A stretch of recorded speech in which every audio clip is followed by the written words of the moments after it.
Game changer పై కొంతమంది పనిగొట్టుకుని మరీ trolling చేశారని, కక్ష పెట్టి నెగిటివిటీ స్ప్రెడ్ చేశారు అనే ఆరోపణ గట్టిగానే వినపడింది. ఎందుకంటే సినిమా థియేటర్లో ఆడుతుండగానే లోకల్ కేబుల్ టీవీలో పైరసీ హెచ్డీ ప్రింట్ ప్రసారం చేయడం, బస్సుల్లో సినిమా వేసేయడం ఇలా అన్ని ఆ అనుమానాలు నిజమే అనేలా చేశాయి.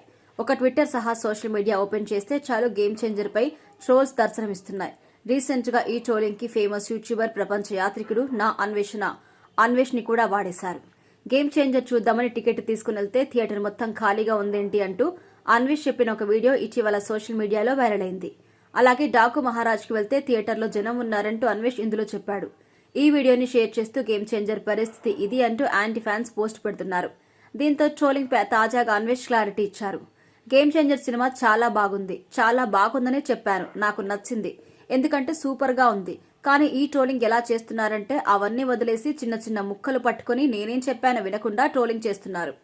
ఫేస్బుక్, ఇన్స్టాగ్రామ్ లో తెగ ట్రోల్ అవుతుంది. చెప్తున్నా సినిమా నాకు చాలా నచ్చింది, చూడదగిన సినిమా, సమాజ బాధ్యత చూపించిన సినిమా. మళ్లీ చెప్తున్న రామ్ చరణ్ గారిని నేను ఉక్రెయిన్ దేశంలో కలిసా. చాలా మంచి వ్యక్తి, నాకు వీడియో కూడా ఇచ్చారు. చాలా గౌరవించదగ్గ మనిషి. పాపం ఈ ట్రోలింగ్ అలా చేయకూడదు, తప్పు, అది చాలా తప్పు. నేనేం చెప్పానో అది చెప్పకుండా నేనేం చెప్పలేదు అది మాత్రమే చూపిస్తున్నారు. అందుకే ఈ వీడియో చేయాల్సి వచ్చింది అంటూ అన్వేష్ ఇందులో చెప్పారు. తాను చేసిన ఒక వీడియోని పూర్తిగా చూడకుండా అందులో నుంచి కావాల్సింది మాత్రం ఎడిట్ చేసి మరీ ట్రోల్స్ చేస్తున్నారంటూ అన్వేష్ ఆరోపించాడు. తాను సినిమా బాగుందనే చెప్పాను అని, అది ఎవరు చూపించట్లేదు అంటే చెప్పుకొచ్చారు. ఇక తాజాగా అన్వేష్ క్లారిటీస్ తో చేసిన video Ram Charan fans social మీడియాలో షేర్ చేస్తున్నారు. ఇప్పటికైనా నెగిటివిటీ పెంచే ప్రయత్నాలు మానుకోవాలంటూ ఫ్యాన్స్ కోరుతున్నారు.